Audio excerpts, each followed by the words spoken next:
തിരുനാമത്തിന് മഹത്വമുണ്ടാകട്ടെ. ഏവർക്കും ഹെർമിറ്റ്സ് ടോക്സിലേക്ക് സ്വാഗതം. ഇത് ഹെർമിറ്റ്സ് ടോക്സിന്റെ 984 ദിവസം. ഇന്നത്തെ പ്രഭാത ചിന്ത സദൃശ്യവാക്യങ്ങൾ 17-ാം അധ്യായം 5-ാമത്തെ തിരുവചനമാണ്. ദരിദ്രനെ പരിഹസിക്കുന്നവൻ അവന്റെ സ്രഷ്ടാവിനെ നിന്ദിക്കുന്നു.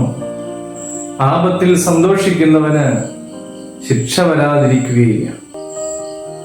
ഇന്ന് ഒരാളുടെ ജോലിയും സ്ഥാനമാനങ്ങളും സാമ്പത്തിക ഭദ്രതയും ഒക്കെ നോക്കിയിട്ടാണ് അയാളെ എന്തുമാത്രം ബഹുമാനിക്കണം എന്ന് തീരുമാനിക്കുന്നത്. എന്നാൽ വചനം പറയുന്നത് ദരിദ്രനെ പരിഹസിക്കുന്നവനും ആപത്തിൽ സന്തോഷിക്കുന്നവനും ശിക്ഷ ലഭിക്കും എന്നാണ്. ദരിദ്രനും ധനികനും, അപമാനിക്കുന്നവനും അപമാനിക്കപ്പെടുന്നവനും എല്ലാം ദൈവത്തിൻ്റെ സൃഷ്ടി തന്നെയല്ലേ? എങ്ങനെയാണ് ഒരാളുടെ മൂല്യം നമുക്ക് നിശ്ചയിക്കുവാനാവുക? ആത്മീയമായി ചിന്തിക്കുമ്പോൾ ധനമോ സ്ഥാനമാനങ്ങളോ ഒന്നുമല്ല.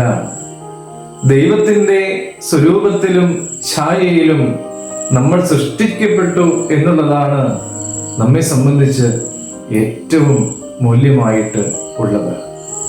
പ്രിയമുള്ളവരെ, മറ്റുള്ളവരുടെ ദുഃഖത്തിൽ സന്തോഷിക്കാറുണ്ട്.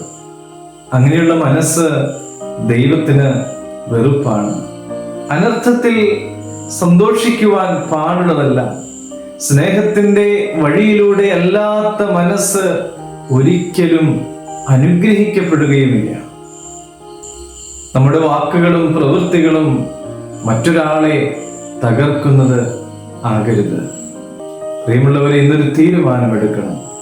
ഓരോരുത്തരിലും ദൈവത്തെ കാണുവാനും ആരെയും അവഗണിക്കാതെ ദരിദ്രരെ സഹായിച്ച് ദുഃഖിതരെ ആശ്വസിപ്പിച്ച് നമ്മുടെ ജീവിതത്തെ ക്രമീകരിച്ച് മുന്നേറുമെന്ന് ദൈവം അനുഗ്രഹിക്കട്ടെ.